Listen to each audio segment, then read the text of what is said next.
चिंतामणी देवा गणपतीसी आना, चिंतामणी देवा गणपतीसी आना, करवावे भोजना दुजे पात्री।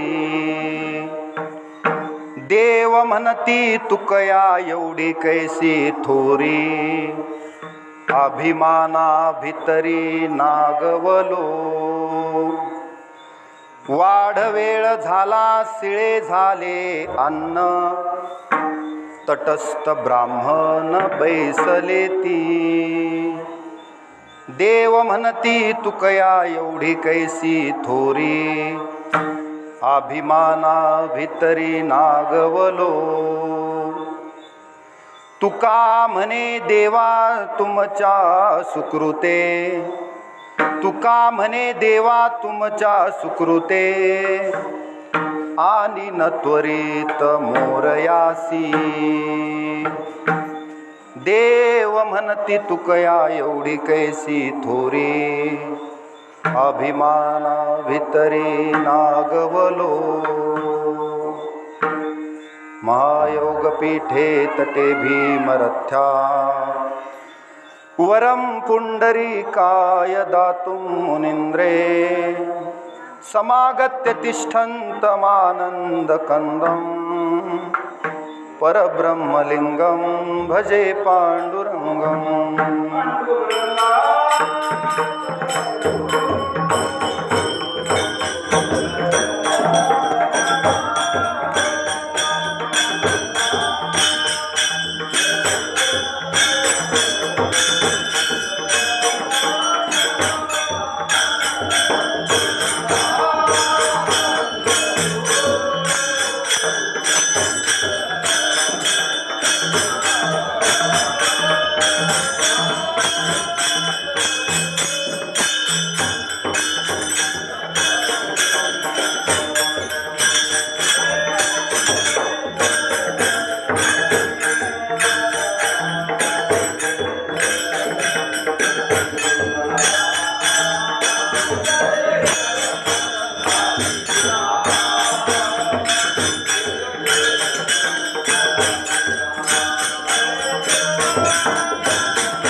पांडुरंगा करू प्रथम नमन, दुसरे चरण संतांचिया। त्यांच्या कृपादाने कथेचा विस्तार, बाबाजी सद्गुरु दास तुका। नागेंद्रहाराय त्रिलोचनाय, भस्मांगरागाय महेश्वराय, नित्याय शुद्धाय दिगंबराय, तस्मै नकाराय नमः शिवाय। मनोजवं मारुततुल्यवेगं जितेन्द्रियं बुद्धिमतां वरिष्ठं वातात्मजं वानरयूथमुख्यं श्रीरामदूतं शरणं प्रपद्ये। प्रथम नमन करू गणनाथा उमाशंकराचिया सुता, चरणावरी ठेवणी माथा साष्टांग आता दंडवत। दुसरी वंदू सारजा जे चतुराननाची आत्मजा, वाकसिद्धी पाविजे सहजा तया चरण ओजा दंडवत। आता वंदू देव ब्राह्मण ज्यांचेनी पुण्य पावन, प्रसन्न होती श्रोतेजन त्या माझे नमन दंडवत। आता वंदू साधू सज्जन रात्रंदिन हरीचे ध्यान, विठ्ठल नाम उच्चारिती जन त्या माझे नमन दंडवत। आता वंदू रंगभूमिका कीर्तनी उभे होती लोका, टाळ मृदंग श्रोते देखा त्या माझे नमन दंडवत। ऐसे नमन करोनी सकळा हरिकथा बोले बोबड्या बोला, अज्ञान म्हणून आपुल्या बाळा चालवी सकळा नामा म्हणे विठ्ठला विठ्ठला विठ्ठला।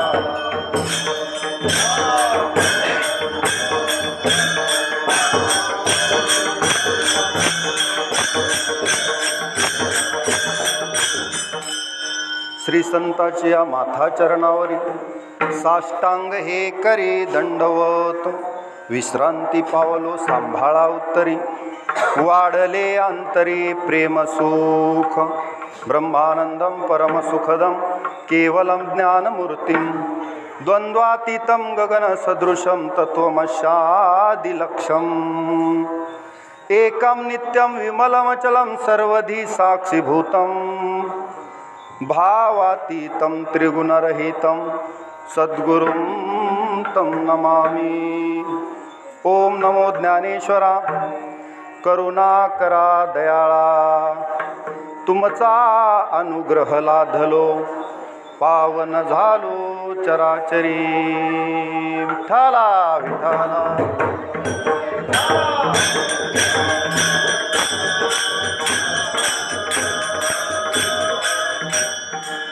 चिंतामणी देवा गणपतीसी आना, चिंतामणी देवा गणपतीसी आना, करवावे भोजना दुजे पात्री। देव म्हणती तुकया एवढी कैसी थोरी, अभिमाना भितरी नागवलो। प्रस्तुत प्राप्त प्रसंगी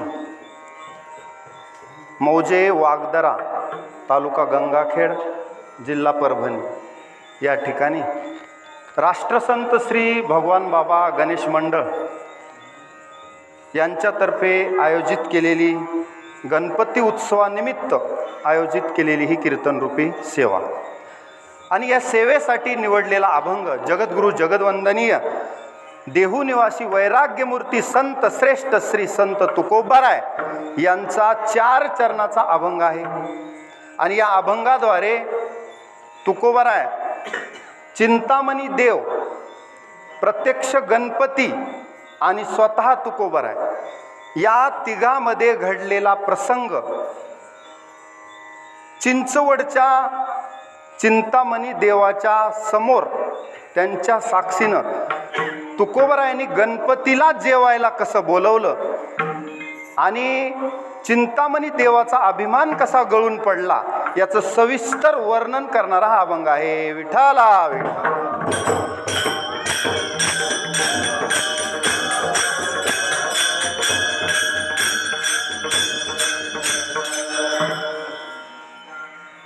परमार्थिक गाव आहे वागदरा, मुळात म्हणजे आमच्या सेवेचं पहिलं गाव आणि आज कीर्तन रूपी सेवेचा योग घडवून आणणारे आपल्या गावचे सुपुत्र तथा आमचे परम मित्र हरिभक्तपरायण संभाजी महाराज सानप यांच्याकडून मला सेवेचं प्राप्त झालेलं आमंत्रण आणि समस्त गावकरी वागदरेकर मंडळी सर्वांचं विशेषत्वानं माझ्यावर प्रेम आहे हे मी जाणतो. जेव्हा मी आमच्या विद्यार्थ्यांच्या घरी भेटी देतो तेव्हा ते प्रेम मला अनुभवास येतं.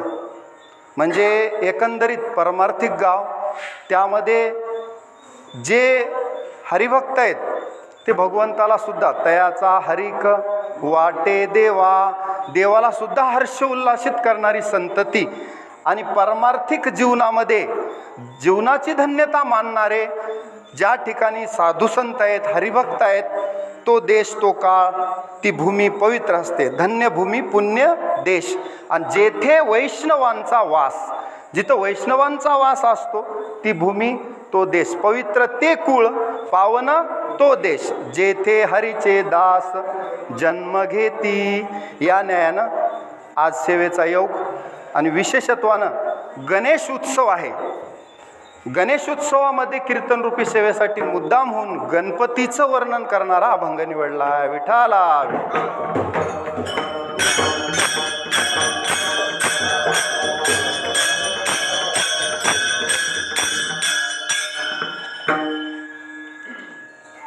भगवान गणेशाचं 10 दिवस आपण पूजन करतो. भाद्रपद शुद्ध चतुर्थी म्हणजे गणपती बाप्पाचा जन्मदिवस, तिथून ते अनंत चतुर्दशी उद्या, म्हणजे हा 10 दिवसाचा उत्सव आहे. हा भक्तीचा उत्सव आहे, ऐक्याचा उत्सव आहे. सर्व समाजाने एकत्रित येऊन गणपती बाप्पाचं सामूहिक पूजन, घरोघरी तर आपण गणपतीचं वैयक्तिक पूजन करतो, परंतु ही सामूहिक सार्वजनिक पूजनाची परंपरा आपलं गाव चालवत आहे. चांगली गोष्ट आहे. या निमित्तानं गावामधील आपण लहान मोठेपणा विसरून परमार्थामध्ये, कारण देवापाशीच लहान मोठेपणा नाही, उंच नीच काही नेने भगवंत आणि तिष्ठे भाव भक्ती देखून या. देवाला काय पाहिजे? भाव पाहिजे. मग सर्व स्तरातील लोक एकत्र येऊन जर गणपती बाप्पाची पूजा अर्चा करत असतील तर निश्चित ती फलदायी ठरते. आणि त्याच्यामध्ये हा जो पर्व काळ आहे गणपती उत्सवाचा, तो का आला, कसा आला, याचं आपण सविस्तर चिंतन करू. गणपती बाप्पा म्हणजे महादेव आणि पार्वती यांचा मुलगा आणि बुद्धीची देवता म्हणून प्रथम वंदन कुणाला आहे? गणपती बाप्पा. तुकोबाराय सुद्धा, तुकोबारायचा एक हरिपाठ आहे. जसं आपण ज्ञानेश्वर महाराजाचा हरिपाठ दररोज म्हणतो, पण तुकोबारायचा हरिपाठ दररोज म्हणत. वा वा.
तुकोबाराय सुद्धा हरिपाठात सुरुवातीला कुणाला वंदन करतात? गणपती बापाला वंदन करून हरिपाठाची सुरुवात. नमिला गणपती माऊली सारजा, आता गुरु राया दंडवत. इथून सुरुवात आहे त्यांच्या हरिपाठाची. मग तुकोबारायांनी दररोज हरिपाठात सकाळी सकाळी कुणाकुणाचं स्मरण करायचं, त्या सगळ्यांची सविस्तर यादीच दिली आहे. सगळ्यांचं त्याच्यामध्ये 5 महासती असतील, सगळे तीर्थ असतील, सप्तपुऱ्या असतील, ह्या सगळ्यांचं दररोज आपण चिंतन केलं पाहिजे. तेवढं नाही घडलं तर कमीत कमी सोपे सोपे श्लोक आपण अयोध्या, मथुरा, माया, काशी, कांची, अवंतिका, पुरी, द्वारावती चैव आणि सप्तेता मोक्षदायिका यांचं चिंतन करा. किंवा अहल्या, द्रौपदी, सीता, तारा, मंदोदरी तथा पंचेकमना स्मरे नित्य महापातक नाशनम यांचं चिंतन करा. किंवा गंगे च यमुने चैव गोदावरी सरस्वती नर्मदे सिंधू कावेरी जलेस्मिन सन्निधिं कुरु यांचं चिंतन करा.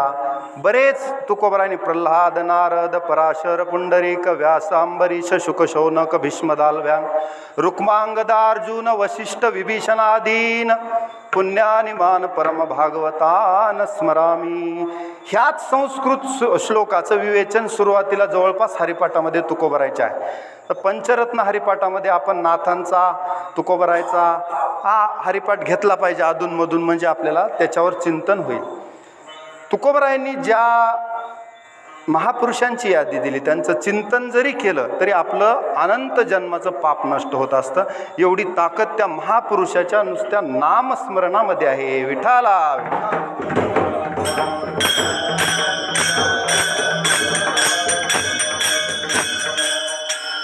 आता गणपती बाप्पाचं वर्णन आहे. नामदेवरायांना विचारा, नामदेवराय सुद्धा म्हणतात नमीला प्रथम नमू गजवदनू.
नामदेवराय सुद्धा म्हणतात प्रथम नमू गणनाथा, म्हणजे गणरायालाच पहिलं वंदन आहे. पहिलं वंदन गणरायाला. अग्रपूजेचा मान आता आपणच नेतो असं नाही, इंद्राधिक अष्टलोकपाळ सुद्धा गणपती बाप्पाला पहिल्यांदा वंदन करतात. त्याचं कारण काय की विघ्न दूर करणारा देव आहे, सुख करता आणि दुःख हरता. असा विघ्न हरता, संकटाचा नाश करणारा देव कोणता असेल तर गणपती आहे. म्हणून पहिल्यांदा बाप्पांना वंदन करायचं, नंतर शुभ कार्याची सुरुवात करायची. एवढंच नाही, मंदिरामध्ये जर मूर्ती जरी स्थापना करायची असेल प्राणप्रतिष्ठा तरी सुद्धा, आता मंदिरात देव आहे, मूर्ती आहे, तरी सुद्धा सुपारीचा गणपती करून पहिल्यांदा गणपतीची पूजा देवबापाच्या हाताने आपण करतो आणि नंतर मूर्तीच्या प्राण प्रतिष्ठेचे मंत्र म्हणतो. पहिल्यांदा देवबापा म्हणतात हा घाला सुपारीला पाणी, जोडा हात, सुमुखश्च एकदंतश्च कपिलो गजकर्णकः लंबोदरश्च विकटो विघ्ननाशो गणाधिपा धूम्रकेतुर्गणाध्यक्षो भालचंद्रो गजानना द्वादशे तानी नामानी यप पठेत शृणुयादपि. कधी कधी जपायचे विद्यारंभे, नीट आहे का, विवाहेच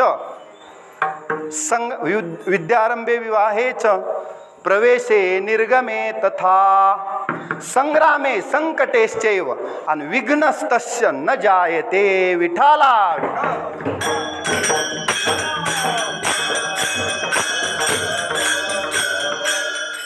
म्हणून ग्रंथाची सुरुवात जरी करायची असेल तर श्री गणेशाय नमः आणि मग रामायण वाचायला सुरुवात. प्रत्येक अध्यायापूर्वी आपण गणपतीचं वंदन करतो. ह्याचं कारण काय की देवादिकांनी गणपतीला अग्रपूजेचा म्हणजे प्रथम पूजेचा मान बाप्पांना आहे.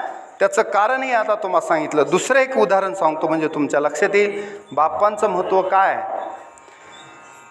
गणपती बाप्पा हे प्रत्येक कार्यातलं विघ्न दूर करतात. मोठ्या मोठ्या लोकांना जेव्हा संकट आलं, देवादिकांना सुद्धा, तेव्हा त्यांनी गणपतीचा धावा केलेला आहे. आणि मग गणपतीचा धावा केल्यावर ते संकट दूर झाले.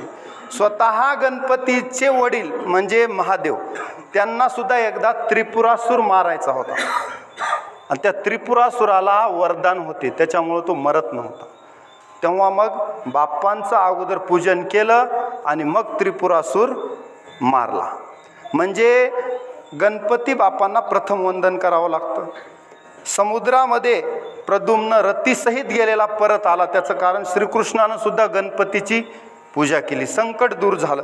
असे पुराणामध्ये तुम्हाला भरपूर उदाहरणं आहेत. एक हायेस्ट लेवलचं उदाहरण सांगतो. भजन करा विठाला.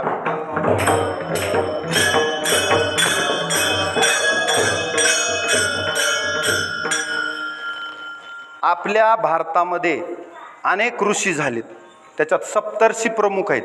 जमदाग्नी, आत्री, गौतम, वेगवेगळे ऋषी, वशिष्ठ, विश्वामित्र, असे वेगवेगळे ऋषी झालेत. आता पुढचा जो पितृपक्ष आहे तो पितरांचं ऋषीचं तर्पण करण्याचाच पंधरवडा आहे. या ऋषींचे आपल्यावर ऋण आहेत. लक्षात घ्या. प्रत्येक माणूस म्हणजे माझ्यावर कुठलंच कर्ज नाही असा नील माणूस पृथ्वी तलावर नाही. त्याचं कारण तिघांचं कर्ज आहे, कुणाचं जरी नसलं तरी. एक देवाचं ऋण आहे, चाले हे शरीर कोणाची सत्ते, कोण बोलविते हरिवीन, देखवी ऐकवी एक नारायण, तयाचे भजन चुकू नको. हे देवाचं ऋण आहे. तुमचं शरीर चालतंय, तुम्ही चालता फिरता, जोपर्यंत शरीरात देव आहे, सर्वस्य चाहम हृदि सन्निविष्टो किंवा ईश्वर सर्वभूतानाम हृद्देशेर्जुन तिष्ठती भ्रामयन सर्वभूतानी यंत्रारूढानि मायया. जोपर्यंत शरीरात प्राण आहे म्हणजे देव आहे, आत राम आहे, तोपर्यंत तुम्ही चालू फिरू बोलू शकता. एकदा राम निघून गेला या शरीरातून की तुम्हाला 14 जणाच्या खांद्यावर न्यावं लागतं. तुमची सत्ता चालत नाही. म्हणजे या शरीरावर शरीर चालवणं, खाल्लेलं पचवणं, त्याचं रक्त बनवणं, तुम्हाला झोपवणं आणि उठवणं, एवढ्या क्रिया भगवंत करतो. म्हणून दररोज सकाळी भगवंताचं स्मरण केलं पाहिजे. मला तू उठवलंस. कधीतरी आपण त्याला आठवतो का? तुझं म्या आठविले नाही कधी, वाचे कृपा निधी माय बापा. तुकोबराय म्हणतात त्या संसाराच्या नादामध्ये मला तुझं स्मरणच झालं नाही. कुणाच्या नादात? संसार आड येतो परमार्थाच्या, म्हणून त्याला बाजूला सारावं लागतं. आणि जया परमार्थाची चाड तेने सांडावे लिगाड, आणि धरोनी भजनाची चाड. कशाची? भजनाची.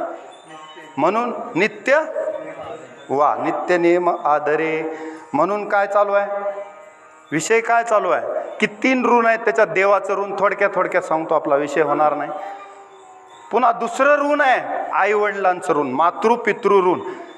किती जरी आपण आई वडिलाचं ऋण फेडण्याचा प्रयत्न केला तरी ते फिटत नाही. जन्मभर आपल्या कातड्याचे जोडे जरी करून त्यांच्या पायात घातले तरी आई वडिलांचं ऋण आतापर्यंत कोणी म्हणू शकत नाही फिटलेलं आहे. कारण त्यांनी हा जीव आपल्या, जेने हा जीव दिला दान, जर त्यांच्यामुळं आपण जन्माला आलो, देवानं तर आपल्याला जन्माला घातलं, पण आई वडील निमित्त आहेत. मग आपण त्यावेळेस म्हणतो मी भजन करतो, परमार्थ करतो, देवा तुला आठवतो, सतत स्मरण ठेवतो.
तेव्हा आपण म्हणतो कधी गर्भात असताना, एक वेळ करी या दुःखा वेगळे, दुरिताचे जाळे उगवणे, आणि मग आठवीन पाय हा माझा नवस, रात्री आणि दिवस पांडुरंगा.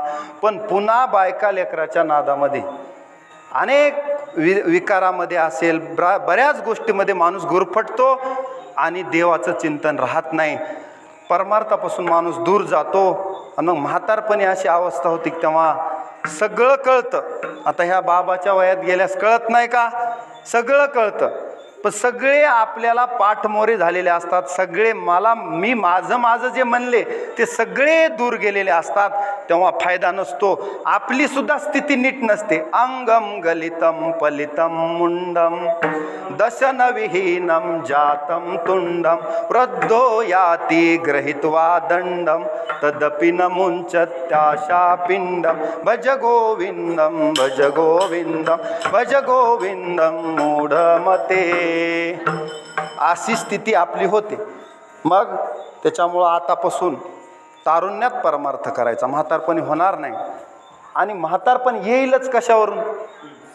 मध्येच गचकल्यास पुन्हा परमार्थ राहून जातो. संसार तर कोणत्याही जन्मात होईल. कुत्र्या मांजराच्या जन्मात ते सुद्धा आपल्यापेक्षा चांगला संसार करताना दिसतात. मांजरं सुद्धा बघा त्यांचा संसार, चिमणीचा संसार, ती कोणत्या इंजिनिअरिंग कॉलेजमध्ये जात नाही पण आपल्यापेक्षा चांगलं घर बांधते. कोण? चिमणी. तिचाही संसार आहे. म्हणजे कोणत्याही जन्मात संसार होईल, पण याची देही घडे देवाचे भजन, हे लक्षात ठेवा. दुसऱ्या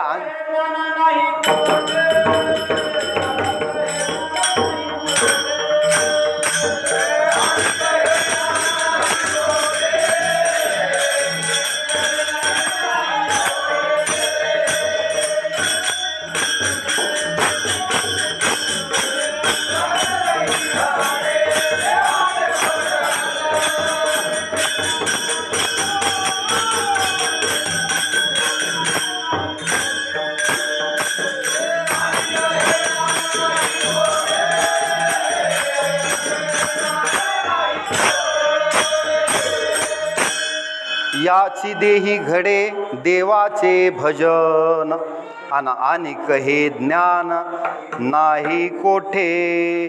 पुन्हा नाही म्हणून न शरीरम पुन्हा पुन्हा, हे मनुष्य जन्म पुन्हा पुन्हा येत नाही. हे जोड जोडीली मनुष्य देहाशी तोपर्यंतच आहे जो हे सकळ सिद्ध आहे. हात चालावया पाय तोपर्यंत भजन करून निघायचं आणि मुक्त होऊन जायचं. विठाला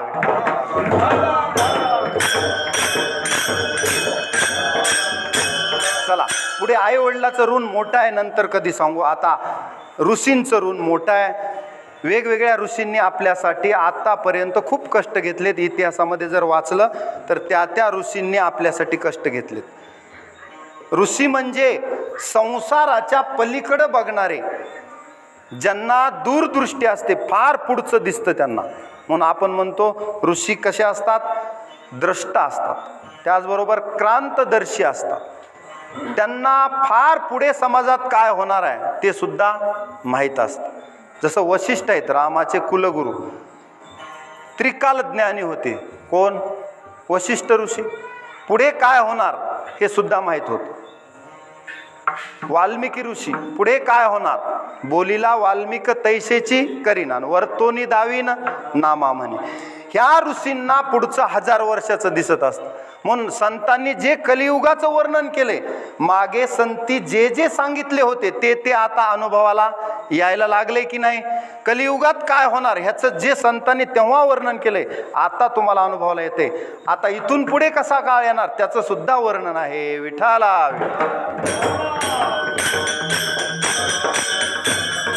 अशाच ऋषीमधील एक श्रेष्ठ ऋषी आहेत ज्यांचे गणपती बाप्पाशी संबंध, म्हणजे त्यांच्या संबंधानं आलेली कथा सांगण्यासाठी मी त्या ऋषींचं नाव सांगतो. ते ऋषी आहेत भगवान वेदव्यास. पराशर ऋषी होते. पराशर ऋषी मत्स्यगंधा नावाच्या, म्हणजे तिचं नाव सत्यवती होतं, कोळ्याची मुलगी, तिच्यावर मोहित झाले आणि कृष्णदेवपायन बेटावर एका मुलाला त्या दोघांनी जन्म दिला. त्या ऋषीचं नाव आहे व्यास ऋषी. त्यांना कृष्णद्वैपायन व्यास म्हणतात किंवा भगवान वेद व्यास म्हणतात. आता पराशर म्हणजे साधारण नाहीत. पराशरांचं नाव जरी घेतलं तर आपले अनंत जन्माचे पातक जातील. पराशर ऋषी गर्भात वेद बोलत होते. विचार करा, त्यांच्या आईच्या गर्भात होते ते. वशिष्ठ शक्ती पराशर त्यांची परंपरा बघा. वशिष्ठच असे म्हणल्यावर त्यांचा मुलगा शक्ती, शक्तीचा मुलगा पराशर आणि पराशराचे व्यास. आता गर्भात जे लेकरू वेद बोलते त्याचा मुलगा कसा असा, मुलगा कसा होता त्याचं वर्णन आहे व्यासांचं. अचतुर्वदनो ब्रह्मा, 4 तोंड नाहीत पण ब्रह्माच आहेत. कोण? महर्षी व्यास. द्विबाहू परो हरी, 4 हात नाहीत पण हरीच आहेत, म्हणजे विष्णू आहेत. आभाल लोचन शंभूर, भगवान बादरायणः, म्हणजे 3रा डोळा नाही पण शंकर आहेत. असे व्यास त्यांनी संकल्प केला. अगोदर त्यांनी काय केलं, वेदाचे 4 भाग केले, आपल्यासाठी सुटसुटीत केले वेद. पुन्हा ब्रह्मसूत्र लिहिली. तेवढ्यावरही व्यासांचं समाधान नाही. लेखन बघा कधी केलं असं. आपल्याला व्यासांचं लेखन वाचणं होत नाही.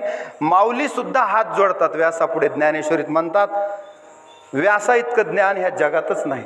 म्हणून महाभारती जे नाही ते नोहेची लोकी तिही, या कारणे म्हणी पे पाही व्यासोच्चिष्ट जगत्रे.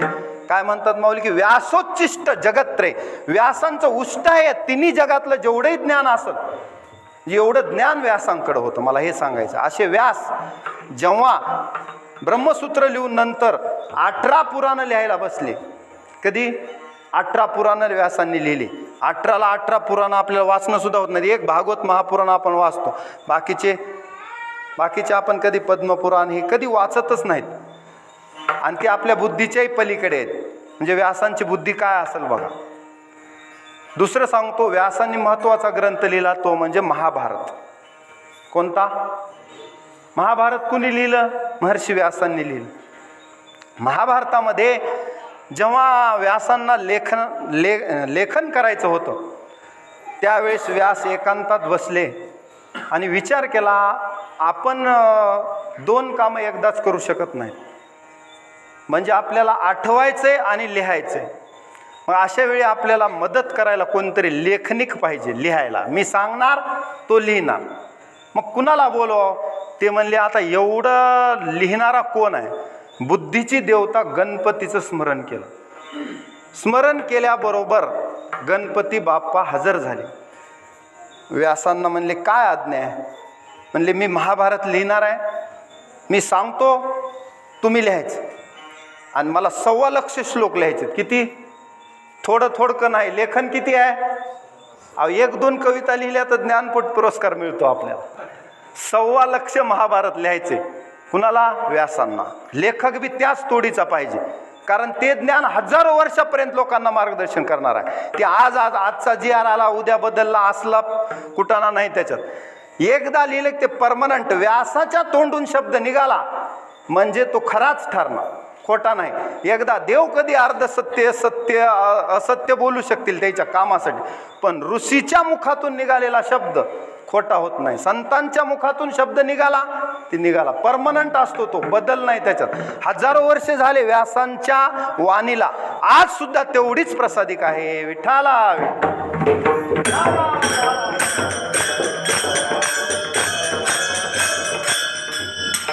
मग गणपती बाप्पा म्हणले, तयार झाले. पण गणपती बाप्पा म्हणले माझी एक आठ आहे बाबा, लिहितो मी, तुमचं एवढं लिहायचं म्हणल्यावर मला मध्ये कंटाळा येईल. आणि त्यांनाही माहीत होतं व्यासांची ताकद काय. म्हणले गणपती बाप्पा परीक्षा घेऊ लागले. म्हणले व्यास महर्षी मी लिहितो, पण माझी लेखणी जर मध्ये थोडा वेळ बी थांबली तर तिथंच ग्रंथ थांबेल. काय होईल? थांबेल. जसं रामायण भावार्थ रामायण लिहित असताना एकनाथ महाराज वाल्मिकी रामायणावर भाष्य लिहू लागले. एकनाथी भागवत लिहित लिहित लिहित एका दिवशी म्हणले, श्रोत्याला म्हणले आता माझा जाण्याचा वेळ झालाय म्हणले. आणि रामायण कुठवर लिहित आलं तर बालकांड झालं, त्याच्यानंतर अयोध्याकांड, किष्किंधाकांड, अरण्यकांड, सुंदरकांड झालं आणि युद्धकांडाचा 44वा अध्याय चालू होता. कितवा? रामायणावर 44वा. तिथपर्यंत आलं की म्हणले माझा जाण्याचा वेळ झाला. आता मग ते युद्धकांड आणि उत्तरकांड राहिलेलं कुणं पूर्ण करायचं? 7 कांडातले 2 कांड राहिले होते. ते म्हणले ते देव बघून घेईल, माझं जाण्याचा वेळ झाला. आम्ही संत कसे असतो, यायचं जायचं आमच्या हातात असते. संपलं. आता फाल्गुन शुद्ध षष्टीला मी जाणार आहे, वद्यषष्टीला. मग काय करायचं?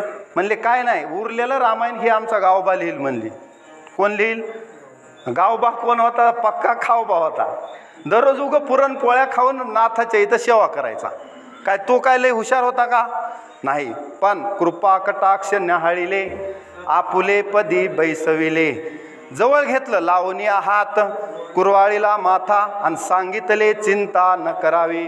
उद्यापासून गावबा रामायण लिहिल.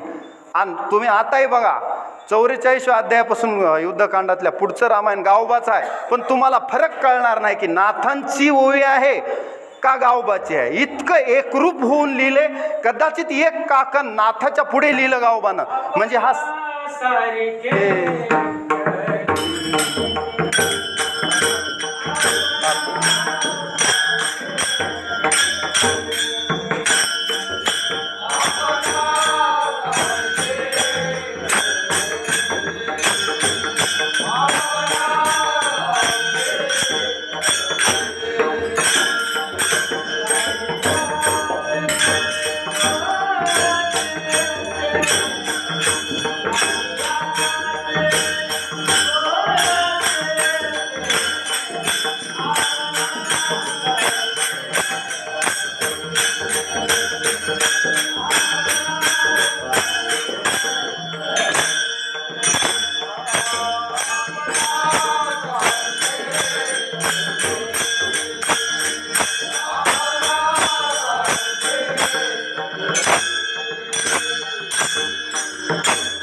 वा.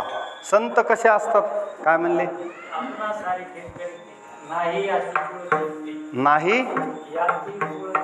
नाही यातिकुळ चित्ती. त्यांचं यातिकुळ बघत नाहीत. गावबा कोणत्या थरातला आहे, कोणत्या कुळातला आहे, पण आपुल्या सारखे करीती तात्काळ, आणि नाही काळ वेळ तया लागी. आपल्यासारखं करतात. कोण? संत. म्हणून संतांची कृपा झाली, गावबानं रामायण लिहिलं. आता इथं गणपती बाप्पा म्हणले मी लिहिणार, पण माझी अट अशी आहे की लेखणी बंद पडली तिथंच महाभारत थांबेल. तुम्हाला मान्य असेल तर मी बसतो लिहायला, कारण कंटिन्यू लिहायला बसायचे. ते 10 दिवस लागतील, 12 दिवस लागतील संपायला. मग हो म्हणल्यावर ठरलं त्यांचं, तर थोडं फास्ट घेतो. पण व्यास म्हणले तुमची जरी एक आट असेल तर माझी सुद्धा एक आट आहे. चलू द्या, आटी तटी पाहिजेच ना. मग आता गणपती बाप्पांना 8 व्यासांना घातल्या. व्यास म्हणले माझी एक आट आहे की त्या श्लोकाचा पूर्ण अर्थ कळाल्याशिवाय तुम्ही तो लिहायचा नाही. मी सांगितल्यावर विचार करायचा आणि त्याचा अर्थ तुमच्या बुद्धीला कळाला पूर्ण की मग लिहायचा.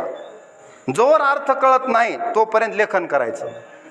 गणपती बाप्पा म्हणले मी म्हणजे सगळ्यांना बुद्धी देणारा बुद्धिदाता आहे, मला कळणार नाही असं काय असेल का? सगळं आपल्या अंतरात काय चाललंय हे सुद्धा देवाला कळतं. न सांगता तुम्हा कळो येते अंतर, आणि विश्वंभर परिहारची न लगे. मग आता किंवा अंतरीचे गुज जाणे कळवळा, आणि व्यापक सकळा ब्रह्मांडाचा. मुंगीच्या बी मनात काय चाललंय ते ओळखू शकते देव. व्यापक सकळा ब्रह्मांडाचा म्हणजे विठाला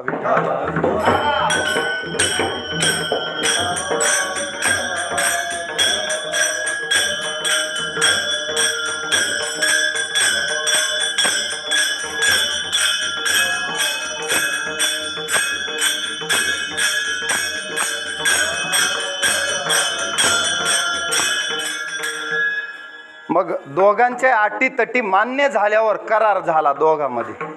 काय झालं? आपण सुद्धा करार करतो किंवा सट्टबट्ट करतो, ते दोघाला मान्य असलं तर यस यस म्हणतो आपण. तुकोबरायविषयी एकदा देवाला म्हणले, तुझं माझं एकदा सट्टबट्ट होणारच आहे म्हणले. चित्त घेऊन या तू काय देशी, ऐसे मजपासी सांगा आधी. मी तुला चित्त देतो. मोलाचा आटम कोणता आहे तुला पाहिजे असलेला? माणसाकडून तुला काय पाहिजे? चित्त पाहिजे. काय पाहिजे? प्रभूला आपलं. झाले एक चित्त तरी बहुत, एवढ्यासाठी नका करू वाता हतगा. कारण देवा कारणे भाव तस्मात, आणि द्यावे न लगे फारसे वित्त. झाले एक चित्त तरी बहुत. मग म्हणले चित्तच द्यायचंय ना, मी देतो, पण चित्त घेऊन या तू काय देशी, ऐसे मजपासी सांग आधी. असं मला आधी सांग, मग मी चित्त देतो. नाही तर मी कुणालाही चित्त द्यायला रिकामा नाही. आणि देव म्हणतो मी चित्ताची चोरी करणार आहे. नमामि चित्त चोरकम. देव कसा आहे? दृगंत कांत भंगिनम सदा सदाल संगीनम, दिने दिने नवम नवम नमामि नंद संभवम. असा देव आहे की नमामि चित्त चोरकम. चित्त चोर आहे, मग मी चित्त देतो देवा तुला, पण तू काय देशी ऐसे मजपासी सांग आधी. तरीच पंढरी राया करीन साठो वाटी. मग आपलं सट्टबट्ट होईल. आणि तरीच पंढरी राया करीन साठो वाटी, नेघे जया तुटी येईल ते. मला तोटा होईल असं मी घेणार नाही. कोणी झालं तर तोटा कोण घेईल? नाही, मला तोटा होत असल्यास मी घेणार नाही. मग तुका म्हणे तुझे माझे घडेल तर, मग तुझं माझं घडल, पण कधी? भक्तीचा भाव रे देणे घेणे. देणं घेणं करायचंय ना, मी चित्त द्यावं आणि तू मला कायमस्वरूपी भाव भक्ती द्यावी, मला दुसरं काही नको. इतकं तुकोबरायनं देवाला मागितलं, तेव्हा आपलं चित्त देवाच्या चरणी समर्पित केलं. विठ्ठला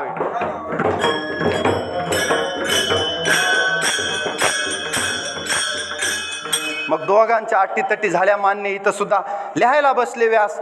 100 श्लोक, 99 श्लोक सांगायचे फास्टमध्ये. गणपतीला अर्थ कळायला किती वेळ? क्षण मात्रात अर्थ कळायचा. 99 श्लोक लिहायचे.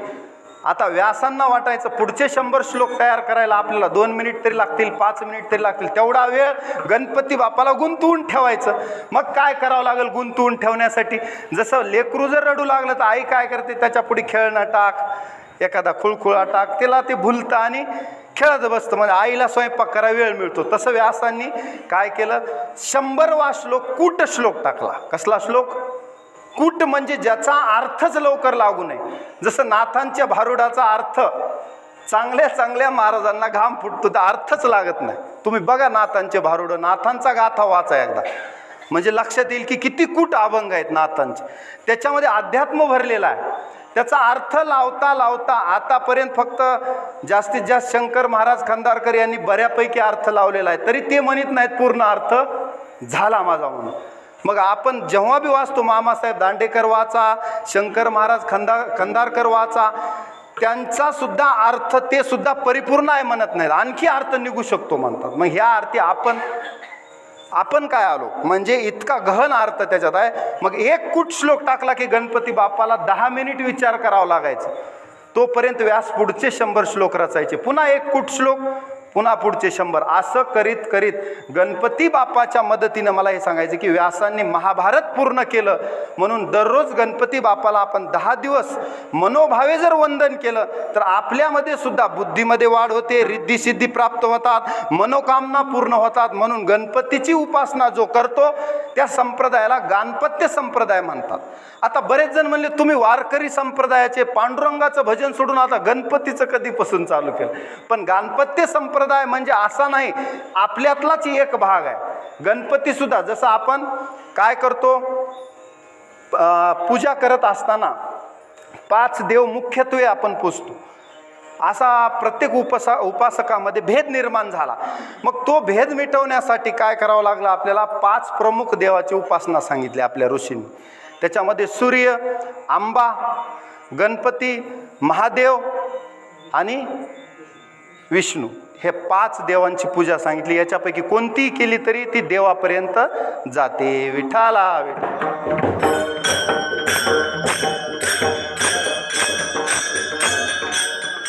त्याला शंकराचार्यांनी नाव दिलं पंचायतन पूजा. कोणती पूजा?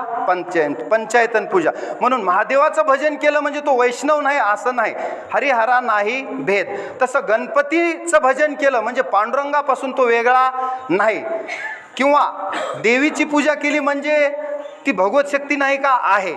किंवा एखाद्यानं सूर्याची उपासना केली म्हणजे देवाची पूजा नाही का? आहे. पंचायतन पूजेतली कोणतीही पूजा करा, तुम्हाला जो उपास्य देव आवडतो त्या देवाची पूजा केल्यावर तुम्हाला इच्छित तुमची मनोकामना पूर्ण झाल्याशिवाय राहत नाही. कारण देवच म्हणतात, चिंतिले ते मनीचे जाणे आणि पुरवी खुने अंतरीचे.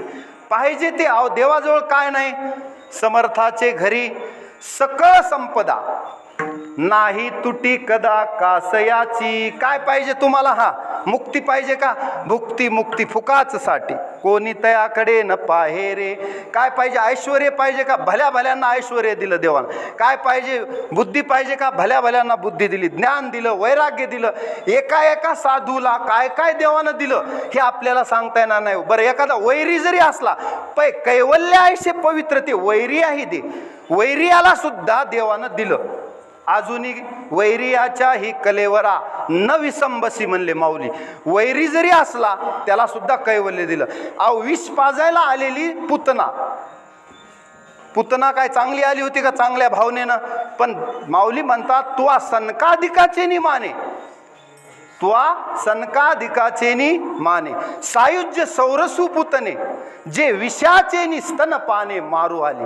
तिला सुद्धा तू मोक्ष दिलास म्हणल्यावर बाकीच्यांना जे पाहिजे ते आहे. विठाला विठाला.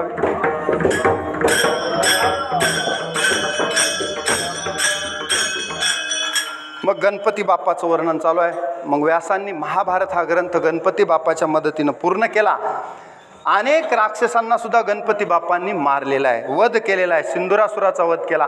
बऱ्याच ठिकाणी जिथं इंद्रादिकाला सुद्धा अडचणी आल्या तिथं देवाचं वंदन केलं आणि पुढे त्यांचं विघ्न दूर झालं. म्हणून प्रथम नमू गजवदनू, गौरी हराचा नंदनू, मूषक वाहनू नमी येला.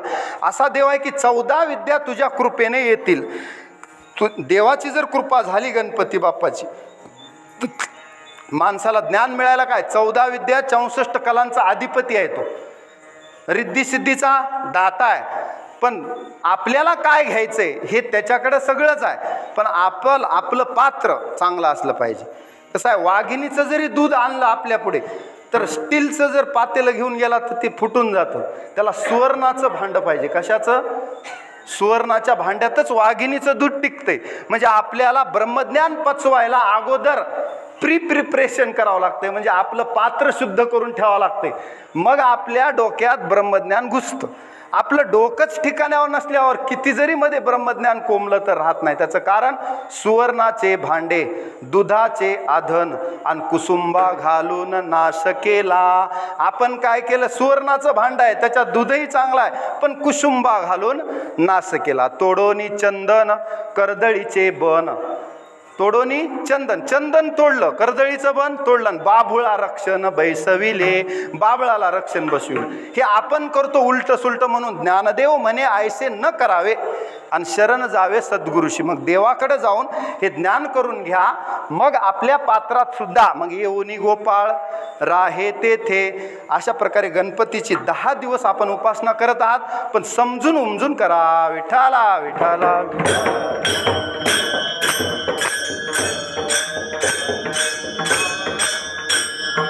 कमीत कमी मला वाटते रामदास स्वामींनी लिहिलेली आरती तरी आपल्याला पाठ असावी. ओम गम गणपतये नमो नमः एवढा मंत्र तरी म्हणत जा.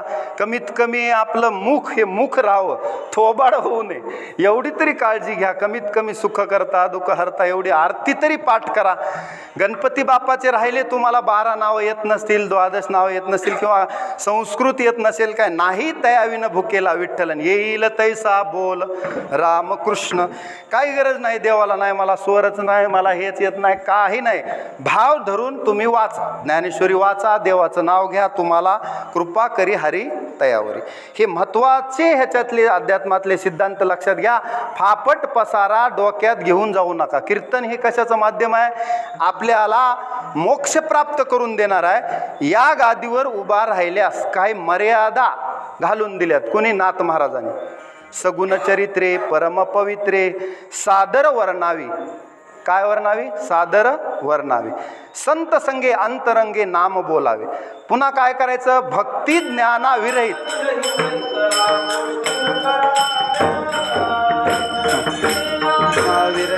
इतरा गोष्टी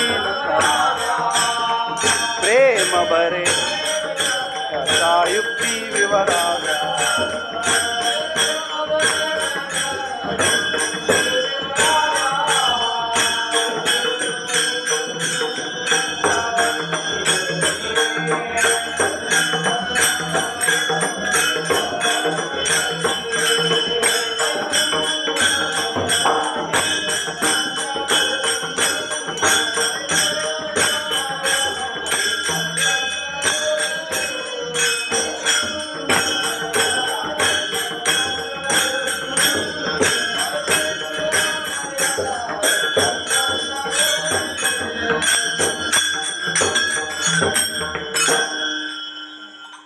भक्ती ज्ञाना विरहित, नीट आहे का? भक्ती ज्ञान ह्याच्या विरहित इतरा गोष्टी न कराव्या. आणि केल्या तर नरका जाणे चुकेना. त्याच्यामुळं ह्या बाकीच्या गोष्टीला वाणी बाटली नाही पाहिजे, विटाळली नाही पाहिजे. तुकोबरायांनी जी प्रसादिक वाणी आहे त्याचं वाणीचं तप असतं. अनुद्वेगकरम वाक्यम सत्यम प्रियहितम चेत स्वाध्याय वचनम चैव आणि वाङ्मयम तप उच्यते. ते वाणीचं तप असतं. म्हणून महापुरुषांची वाणी जी प्रसादिक असते त्याचं कारण ते वाणीला कुणीकडे जाऊच देत नाहीत. त्यांच्या ताब्यात असते वाणी. काही मुखानं बोलत नाहीत. म्हणून बोलायचंच तर हरी बोला. भांडायचंय हरी हरी म्हणत भांडा. बसता उठता हरी बोला. संत दुसरं बोलतच नाहीत. बोलण्याची नाही एका देवावी न काही. कारण त्याला माहीत आहे बाकीच्या बोलण्यात फक्त सीनच पदरी पडणार आहे, माझे आणि तुमचे. ती ऐकण्यात काय मला सांगा. टी व्हीवर तुम्हाला दररोज हास्य चॅनल आहे. मी इथं 10-5 जोक केले म्हणजे तुम्ही हसताल, मला चांगलंही म्हणताल, पण माझाही वेळ वाया चालला. मलाही सीन, तुम्हालाही सीन. तीच घरी बघा तुम्ही. चॅनल 10-15 चॅनल आहेत, त्याच्यावर लावा. चला हवा येऊ द्या. विठाल हा विठाल.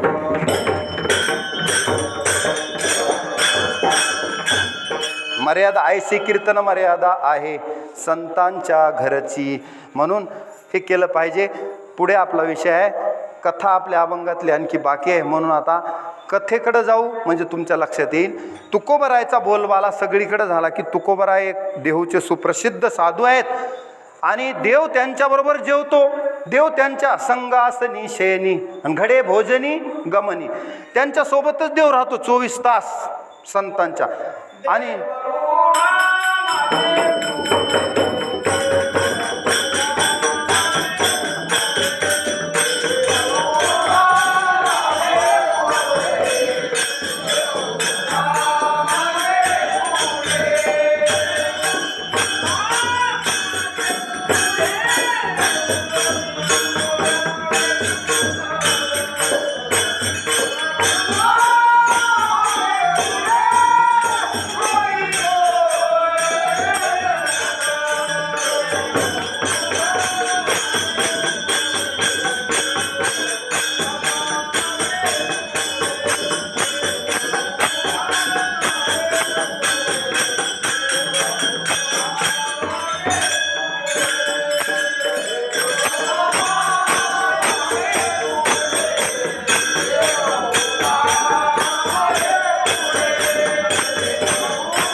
आपल्यासारखं संतांचं नाही बरं. नित्य सहवासात आहेत प्रभूच्या. कोण? संत. सतत त्यांना देवाचा सहवास लाभलेला आहे. नाथ महाराजाच्या घरी 36 वर्ष देव राहिले पाणी भरायला. श्री एकनाथ सदनी माधवजी सर्व काम हे करीतो. स्वकरे चंदन घासी गंगेचे पाणी कावडी भरितो. जगाचा मालक आहे. गतीर भरता प्रभू साक्षी किंवा पितामहस्य जगतो. या जगाचा मालक संतांच्या घरी काय काम करतोय? पाणी भरायचं.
वा, कावडीने पाणी ज्या घरी चक्र पाणी वाहे, म्हणजे देव पाणी वाहतो. कुणाच्या इथं? नाथाच्या. अनंत भक्ती भावे निळा वंदी त्याचे पाय. म्हणजे असा संतांना देवाचा सहवास लाभला होता. मग चिंचवडला एक चिंतामणी देव नावाचे ब्राह्मण राहत होते. त्यांना वाटलं मी गणपतीचा उपासक आहे. आता गाणपत्य संप्रदायाची सुरुवात मोरया गोसावीपासून त्यांचे ते अनुयायी होते.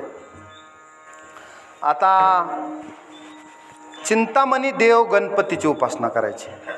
त्यांना असं वाटलं त्याच्यात ब्राह्मण कुळात जन्म म्हणल्या उच्च कुळात जन्म भेटलेला. तुकोबरायाचा हेवा वाटू लागला त्यांना की तुकोबरायाच्या घरी देव कसा राहत असं. मग सगळ्यांनी सांगितलं देवा, चिंतामणी देवा, महाराजाची भेट घ्या एकदा तू. ते म्हणले मला सुद्धा भेटायची इच्छा आहे पण योग घडून येईना. असं आमच्या संभाजी महाराजांना, आज बाळू महाराजांना योग घडवून आणला.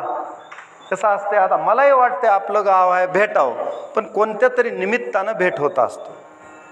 तुका म्हणे नाही चालत तातडीन, प्राप्त काळ घडी आल्या वाचून. त्याच्यामुळं तसं मग म्हणले आता कधीतरी योग येईल. पण एक दिवशी ते आपल्या सेवकाला म्हणाले, चिंतामणी देव तू काय कर, मला तुकोबरायची भेट घ्यावीशी वाटते. मी श्रेष्ठ आहे, मला गणपती बाप्पा प्रसन्न आहेत, माझ्याकडं सगळं ऐश्वर्य आहे, ब्राह्मण कुळातला आहे, उच्च आहे, पण माझ्यासोबत देव कधी जेवला नाही. तुकोबरायसोबत जेवतो. नाम्या सवे जेवी नव्हे संकोचित, अज्ञानियाची भिंत अंगेवडी, किंवा नामदेवा हाती दूध प्याला, फिरविले देऊळ जगा माझी ख्याती, आणि नामदेवा हाती दूध प्याला. अहो त्या जनाबाई संगही देव जेवायला लागला. नामयाची जनी कोण तिचा भाव, आणि जेवी पंढरीराव तिच्या सवे. तसल्या शूद्र लोकांच्या घरी देव जेवायला, आम्ही तर ब्राह्मण कुळातले आहेत, मग आमच्या घरी का जेवायला येत नाही. लोकांनी सांगितलं तुम्ही एकदा तुकोबरायची भेट घ्या, मग तुम्हाला उत्तर सापडेल. विठ्ठला विठ्ठला.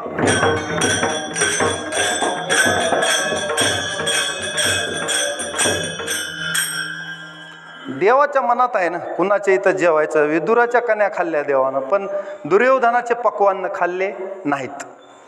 का खाल्ले नसतील? त्याचं प्रेमच नाही देवावर. विदुराचं प्रेम आहे, दुर्योधनाचं प्रेम नाही. कारण प्रेमसूत्र दोरी आणि नेतो तिकडे जातो हरी. प्रेमसूत्र दोरी आहे देवाला हलविण्यासाठी. ज्याचं प्रेम त्याच्याकडे देव जातो. म्हणून नाही तर काय, देवाला काय उपास घडिले होते देवे. त्यांच्या घरी काय उपास पडला होता का विदुराच्या कन्या खायला? किंवा काय देवा घरी न मिळेची अन्न, आणि मागे भाजीपान द्रौपदीशी. देवाला काय मिळत नव्हतं का? पण द्रौपदीचा भाव होता, विदुराचा भाव होता, चोखोबरायचा भाव होता, त्यांच्या घरी सुद्धा देव गेले. मग हे कळत नव्हतं कुणाला? चिंतामणी देवाला. त्याचं कारण थोडासा अभिमान आड येतो. जरा ज्ञान झालं की काय होतो पंडित महाज्ञानी, दशग्रंथ षडशास्त्र पुराणी, काय चारी वेद मुखोद्गत वाणी. पण काय झालं पुढे? काय झाली गर्वामध्ये सर्व हानी. तसं इथं गर्व झाला होता, आणि तो गर्व गणपतीला सुद्धा खूपच होता की माझा भक्त आहे, पण त्याला अभिमान नसला पाहिजे. जो अभिमान विरहित झाला तो देवच झाला. अभिमान तुका म्हणे देव झाला. कधी? अभिमान गेला आणि तुका म्हणे देव झाला. मग तो अभिमान घालवायचा होता ह्या निमित्तानं, म्हणून दोन संतांची भेट घ्यायची. ह्याच्यामध्ये चिंतामणी देव कमी आहेत असं समजू नका. त्याच तोडीचे भक्त आहेत, त्यांना सुद्धा गणपती बाप्पा प्रसन्न आहे, पण त्यांच्यासोबत जेवले नाहीत देव. मग ती खंत होती, म्हणून तुकोबरायची भेट घ्यायची होती. तुकोबरायाला मनोमन कळालं की चिंतामणी देवाला आपली भेट घ्यायची आहे. इतक्यामध्ये चिंतामणी देवाने एक दिवशी आपला सेवक पाठवला, म्हणले जा तुकोबरायला आपल्या घरी आमंत्रण दे. ठीक आहे. गणपती उत्सव चालू होता आणि त्या उत्सवामध्ये बोलवलं. बोलवलं की तुकोबरायच निघाले. तोपर्यंत तुकोबरायला परत चित्त परीक्षक होते, ते लगेच कळत होतं त्यांना की काय चाललंय कुणाच्या मनात. आता इथं बऱ्याच जणायला थोडं झोप लागली की असं वाटतंय लवकर सोडावं. तरी मी एक्सप्रेस गाडी आहे माझी, नाही तर तुम्हाला ही गोष्टही सांगणं होत नाही कीर्तनात. म्हणजे इकडं तिकडं बघतच नाही मी, वेळ एक एक सेकंदाचा वापर करतो. लक्षात ठेवा, विठाला विठाला.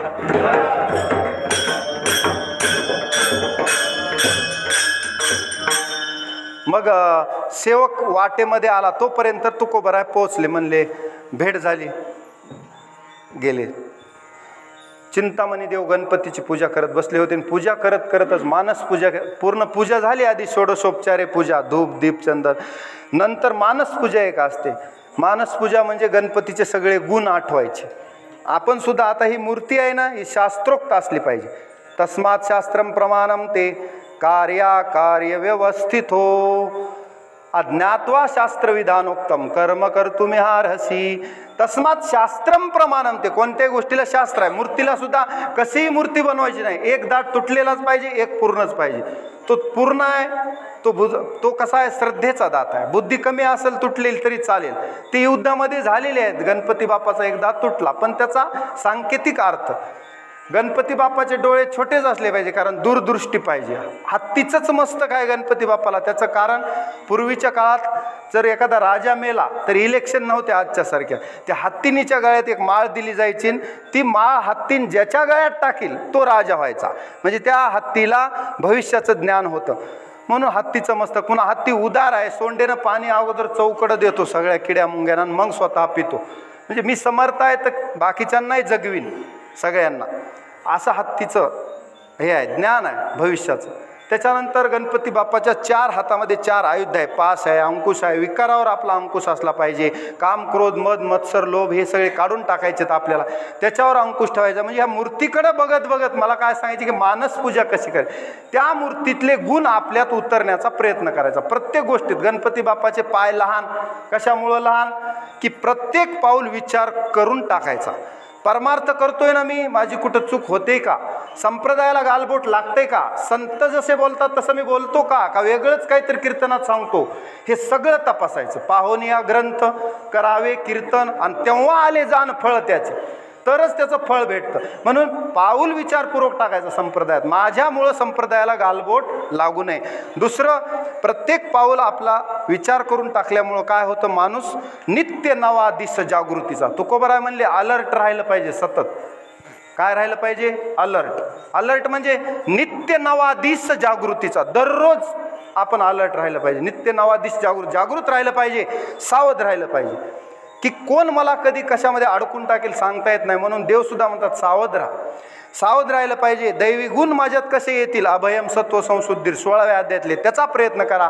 12व्या अध्यायातले भक्ताचे गुण कसे येतील, अद्वेष्टा सर्वभूतानां मैत्र करुणयोच, ते गुण आणायचा प्रयत्न करायचा. म्हणजे हा नित्य नवा दिस जागृतीचा गणपतीकडून शिकायचं. बाप्पा मी सुद्धा बऱ्याच ठिकाणी फसलो, पण आता नाही फसणार. देवाला सांगायचं, सकाळी पूजा करत असताना ब्राह्ममुहूर्तावर उठायचं आणि चित्त एकाग्रता करून घ्यायची. देवाचे गणपतीचे कान सुद्धा सुपासारखे आहेत. जगामध्ये आपल्याला फिरायचे, लोक काहीही बोलतात, पण आपण सुपासारखं पाखडून घ्यायचे. काय करायचे, सार मध्ये घ्यायचे आणि आसार बाजूला टाकायचे, म्हणून कान सुपासारखे आहेत. हा गुण गणपती बाप्पाकडून आपल्याला घ्यायचा आहे. असं करत करत त्याची मानस पूजा चालू होती. मोदक आहेत, गणपतीला मोदक आवडतात. बाह्यरंग कसा जरी असला तर देव बाहेरून मॉडेल बघत नाही, त्याला अंतरीची घेतो गोडी आणि पाहे जोडी भावाची, त्याला मधली गोडी पाहिजे. आणि लोकायला काय पाहिजे, आकर्षण बाहेरचं, ह्या चांबडीचं आकर्षण आहे लोकांना. काय पण ही चांबडी सुद्धा हिला सुरकुत्या पडणार आहेत. कधी थोडंसं म्हातारपण येऊ द्या ना, तुमच्या सौंदर्याचा गर्व जाणार आहे, फार काळ राहणार नाही, किंवा हे शरीरच नाशिवंत आहे, टिकणार नाही. म्हणून तो सुद्धा गर्व ठेवायचा नाही. मोदकासारखं राहायचं, आतून वर फणसांगी काटे असू द्या, पण आत रसाळ साठे. म्हणजे काय भुलला अशी वरली या रंगा. त्याच्यामुळं मोदक बाहेरून कसाही दिसू द्या, मध्ये त्याच्यात खोबरं असते, गुळ खोबरं, ते खायचं. असे गणपतीचे बरेच, त्याला लाल रंग आवडतो, लाल फुल आवडतो, दुर्वा आवडतात. कसल्यालाही काडीची किंमत ज्याला गावात नाही, म्हणजे आपल्या हराळीसारखं. हराळी म्हणजे काय? दुर्वा. हराळीला काय किंमत आहे का? लोक उलट दरवर्षी त्या काशा काढून काढून बेजार होतात, तरीसुद्धा कुठंतरी त्या काशाची एक जरी राहिली तरी पुन्हा तिथं कुंदा तयार होतो. पण त्या हराळीला सुद्धा देव आपल्या डोक्यावर धारण करतो. म्हणजे सामान्यातला सामान्य माणूस असला पण भक्तीकडे जर आला तर तो भगवंताला पूज्य आहे. हा संदेश त्या दुर्वामधून आहे. विठ्ठला विठ्ठला विठ्ठला.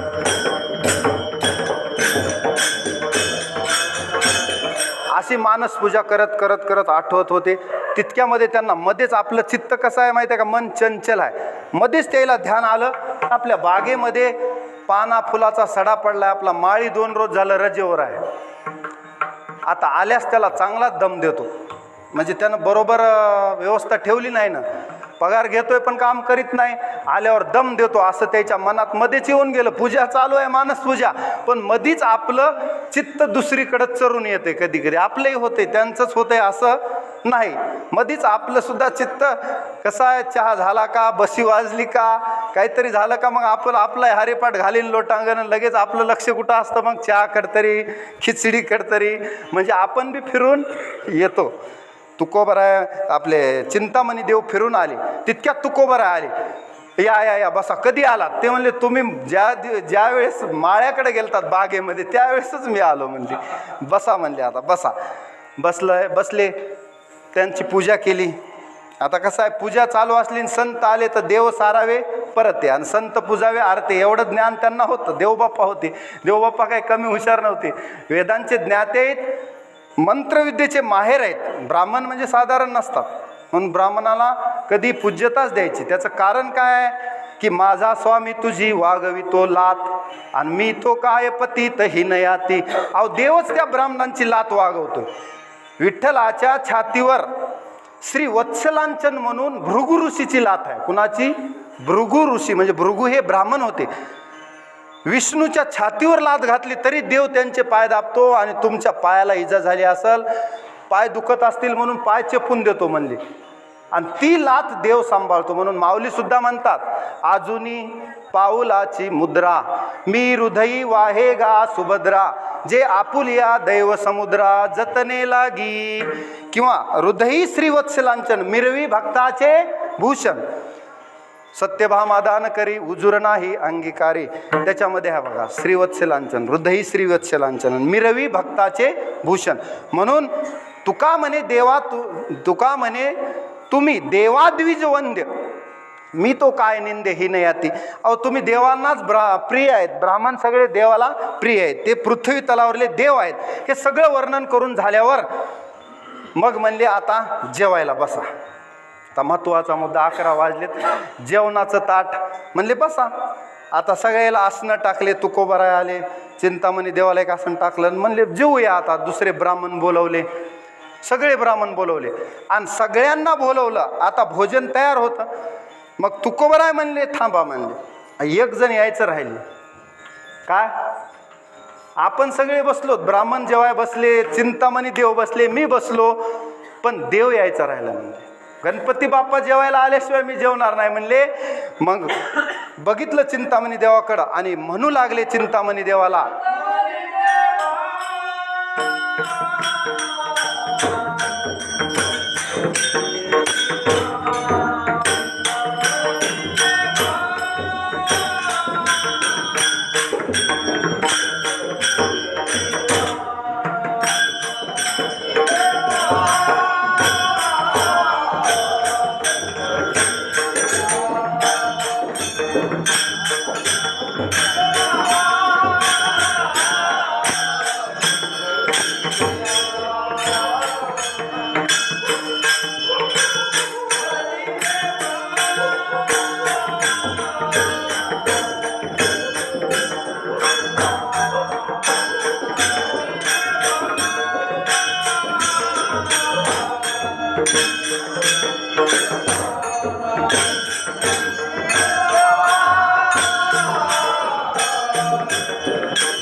अभंगाच्या प्रथम चरणात तुकोबराय चिंतामणी देवाला म्हणाले, देवा आता गणपतीला बोलवा.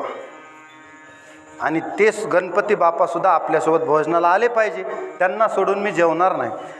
म्हणून म्हणू लागले, चिंतामणी देवा गणपतीसे आणा. आणा आता गणपतीला. आणि करवावे भोजना दुजे पात्री. हे जे दुसरं पात्र टाकलंय ते गणपतीचं आहे. करवावे भोजना दुजे पात्री. आता असं म्हणल्यास चिंतामणी देव म्हणले, मी दररोज नैवेद्य दाखवतो आणि त्या नैवेद्याचा सुवास गणपतीला पोहोचतो, पण प्रत्यक्ष गणपती जेवायला आणण्याची ताकद माझ्यात नाही. अभंगाचं ध्रुवचरण.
चिंतामणी देव म्हणू लागले, आमच्याकडे जर एवढी थोरवी असती, देव आमच्या हातानं जेवत असता, तर तुम्हाला कशाला बोलवला. ही ताकद आमच्यात नाही. त्याच्यासाठी तर तुमची मी आस केली की आमच्या घरी संतांनी यावं आणि कधीतरी त्यांच्या सहवासात देव आमच्यासोबत जेवावा. याच्यासाठीच मी बोलवले. खरं सांगू का, प्रांजळ कबुली देतात ज्ञानी लोक. आपलं अज्ञान झाकीत नाहीत आणि आपण काय करतो, आपलं अज्ञान झाकून आपण ज्ञानी आहेत असं दाखवतो. पण संतांजवळ जाताना आपण पामर म्हणून जाऊ. मज पामर आहे काय थोर. पण तुम्ही बघा, तुकोबराय ज्ञानोबरायला शरण जाताना काय म्हणतात, नाही ज्ञानोबराय तुम्ही काय, तुम्ही ज्ञानियांचे राजे आहेत आणि मी पायीची वाहन पायी बरी. बघा भाषा कशी आहे संतांची. एवढी नम्रता पाहिजे. ज्ञान आलं तर अभिमान नको, नम्रता. नम्रता पाहिजे तरच ते ज्ञान टिकतं. श्रद्धावान लभते ज्ञानम. श्रद्धेमुळं ज्ञान मिळते, पण तत्पर संयते इंद्रिया. इंद्रिय संयम असेल तर टिकते, नाही तर ते अंगावर फुटते. जसं न पचलेलं अन्न दुर्गंधी निर्माण करते, तसं न पचलेलं ज्ञान सुद्धा अंगावर फुटून दुर्गंधी निर्माण करतं. विठाला विठाला.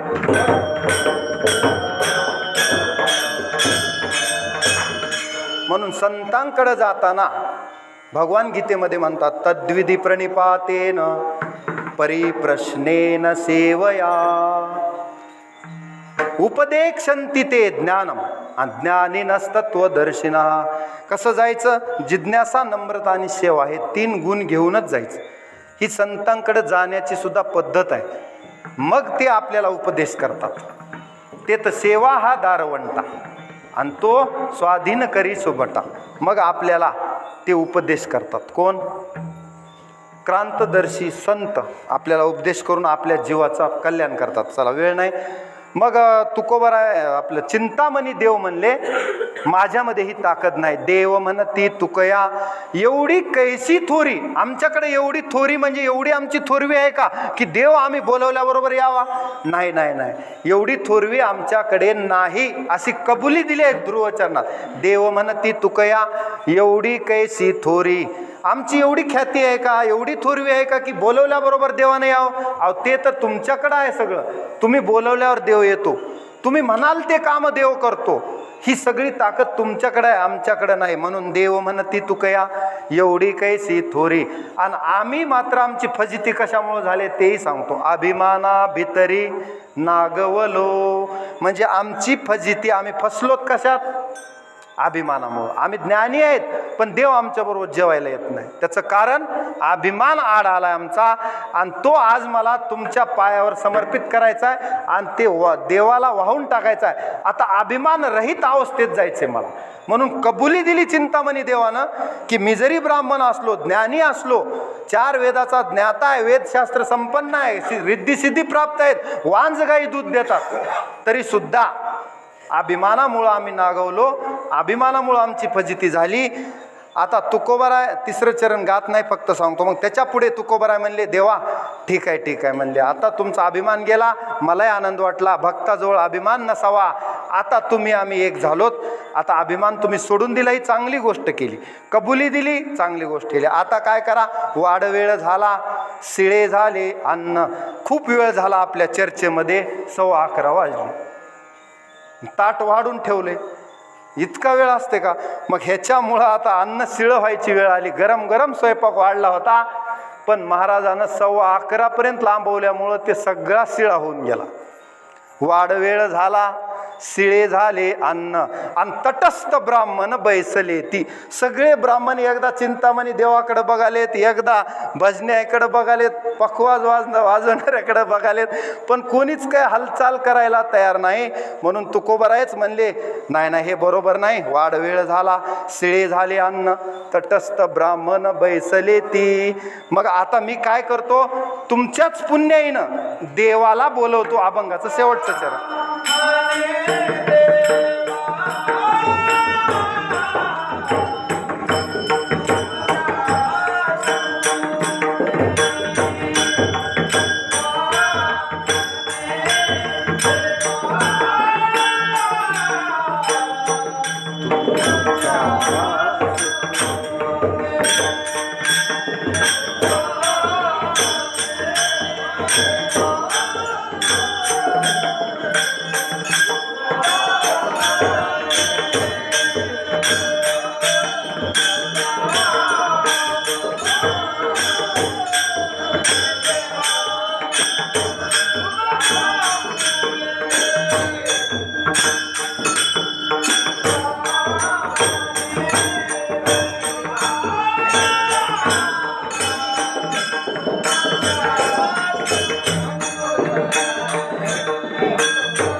शेवटच्या चरणात तुकोबराय म्हणतात, नम्रता तुकोबरायची बघा.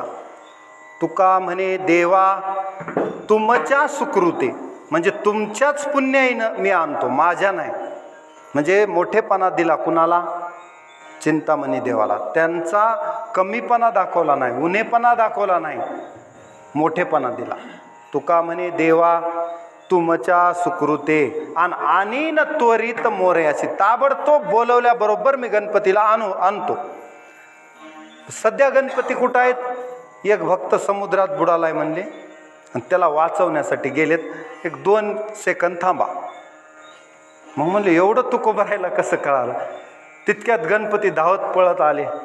सगळ्यांच्या चुका पोटात घेतात म्हणून त्यांचं पोट मोठं आहे. आले म्हणले तुम्हाला कसं माहीत? म्हणले पितांबर पिळून बघा, ओला असला तर खरं, नाही तर खोटं. पितांबर पिळून बघितल्याबरोबर ओला लागला. म्हणले खरंच आहे. म्हणजे मी एका भक्ताला वाचवायला गेलतो माझ्या, कुठं? समुद्रात बुडू लागला. आलेत गणपती बाप्पा. तुकोबरायनं नमन केल्याबरोबर, नमिला गणपती माऊली सारजा, आता गुरुराया दंडवत, की वक्रतुंड महाकाय सूर्यकोटी समप्रभ, निर्विघ्नं कुरु मे देव सर्व कार्येषु सर्वदा. नमन केल्याबरोबर गणपती पात्रावर हजर झाले. म्हणले आता उशीर करू नका, आमची बराच वेळ चर्चा झाली, आता तुम्ही अगोदर जेवायला बसा. आणि गणपतीला जेवायला बसवलं. आता सगळ्यांना आश्चर्य वाटलं, तुकोबराय पांडुरंगाचे भक्त आहेत. मग म्हणले पांडुरंग तर रोजच जेवतो आणि पांडुरंगन गणपती आता आलेले, तुम्ही भिन्न समजू नका. माझा पांडुरंगच गणपती रूपानं कधी पण येऊ शकतो आणि गणपती सेपरेट जरी आला तरी देव एकच आहे. माझ्या दृष्टीनं भेद नाही, तुमच्या दृष्टीनं उपासनेत भेद असेल, माझ्या दृष्टीनं गणपती आणि पांडुरंग एकच आहेत. मग गणपतीला जेवायला बसवलं आणि सगळ्या भक्तांनी भोजन केलं. कसं भोजन केलं? संगती पंगती देवासवे घडे, संगती पंगती देवा, संगती पंगती देवासवे घडे, नित्य नित्य जोडे तेची साथ,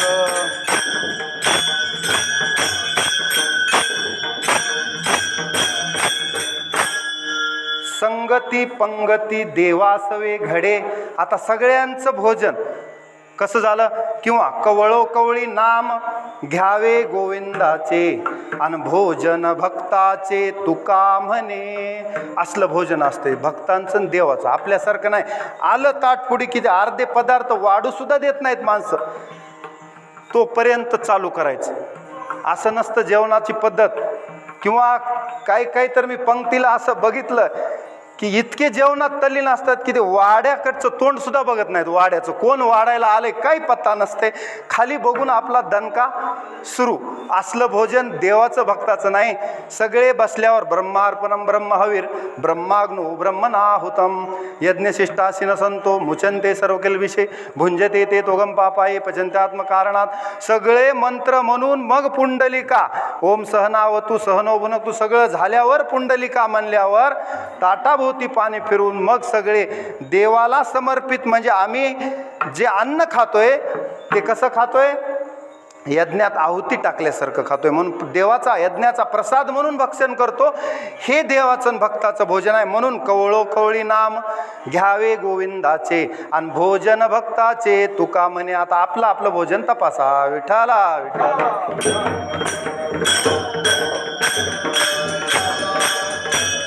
यथेच्छ भोजन केलं गणपती बाप्पासोबत.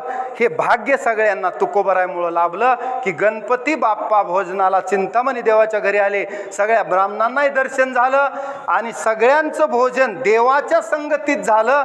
तुझी संगती झाली आमुची निश्चिंती. मग आता न देखिले ते मिळे आणि भोग सुखाचे सोहळे. असलं भोजन झाल्यावर पुन्हा भोजन करण्याची इच्छाच कुणाला राहिली नाही.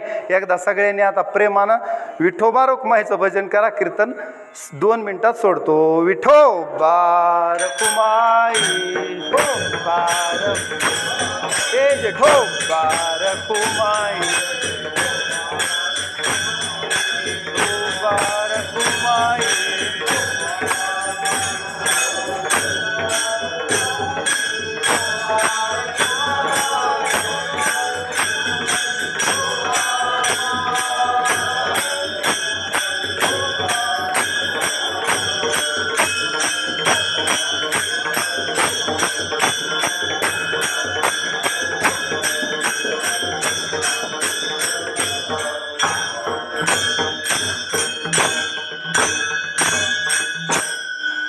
मौजे वाघदरा येथे आज गणेशोत्सवानिमित्त वेडी वाकडी वाघ पुष्पांजली गणपती बाप्पाच्या चरणी समर्पित करण्याचा प्रयत्न केला.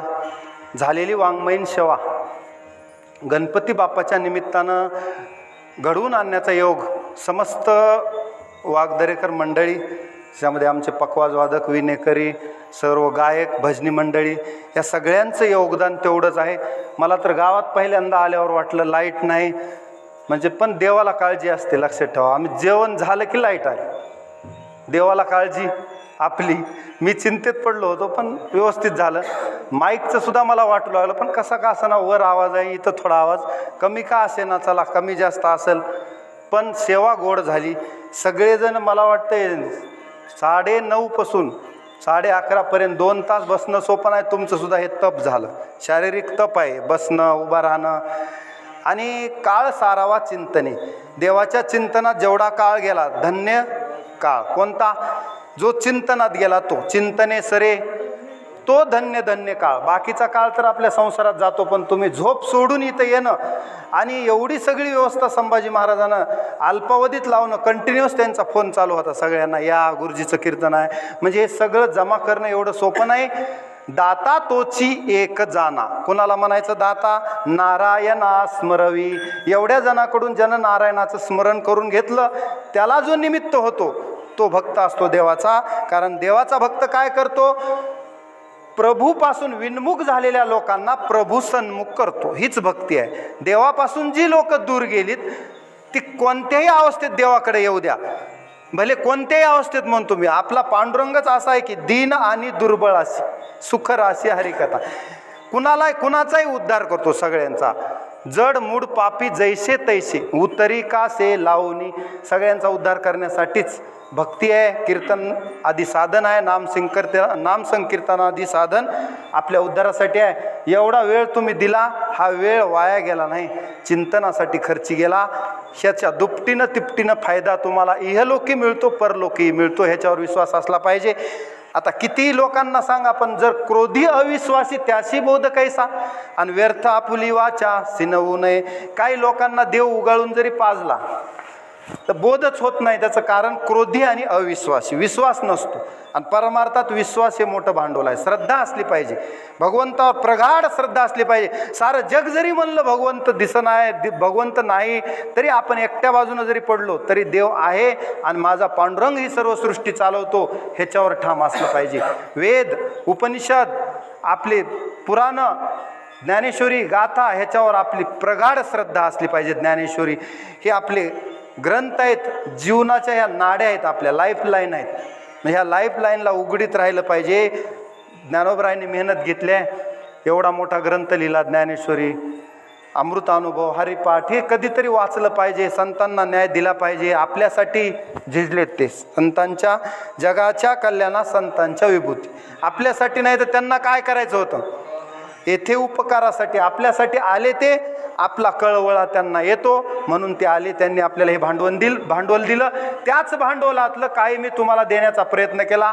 नो हे हा उपदेश तुमचे बडबडिलो शेष, आणि तुमचे कृपेचे पोसणे जन्मोजन्मी तुका म्हणे.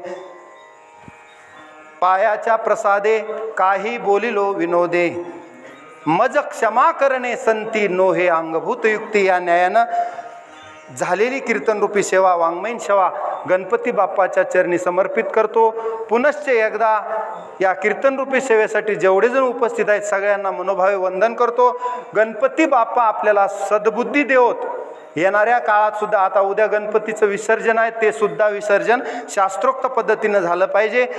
कारण कसं, बऱ्याच जणाला वाटतं एवढी चांगली मूर्ती आणायची, 10 दिवस उपासना करायची आणि विसर्जित करायची पाण्यात. ह्याचं कारण काय?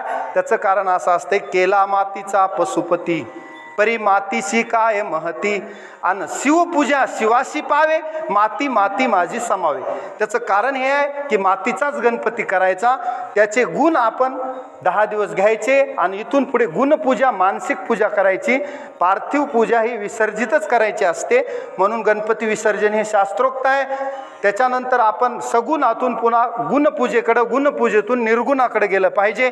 सगुण निर्गुण दोन्ही विलक्षण. म्हणून आपल्याकडं ही पूजा आहे. उद्या विसर्जन होईल. गणपती बाप्पाला आरती करून स्तोत्र म्हणून उद्या उत्साहामध्ये आपण निरोप देतो आणि पुढच्या वर्षी कधी गणपती येईल ह्याची वाट बघतो. एवढा आपल्याला लळा लागलेला असतो 10 दिवस. जर खरोखर मनोभावे ज्यानं 10 दिवस उपवास केले, 10 दिवस अथर्व शीर्ष म्हणलं, गणपतीला ते प्रिय आहे. निदान आज उद्या तरी म्हणा, राहिलेला वेळ उरले ते हरी तुम्हा समर्पण, राहिलेला वेळ तरी आपल्या हातात असतो, तेवढा तरी द्या. भक्ती मार्गामध्ये या. संतांनी सांगितलेल्या मार्गाने जर आपण चालत राहिलो तर न पडे गुंता कोठे काही, एवढं सांगतो. आणि झालेली सेवा गणपती बाप्पाच्या चरणी, हनुमंतरायाच्या चरणी समर्पित करतो. वाणीला पूर्णविराम. ज्ञानेश्वर माऊली ज्ञानराज जय ज्ञानेश्वर माऊली ज्ञानराज माऊली ज्ञानेश्वर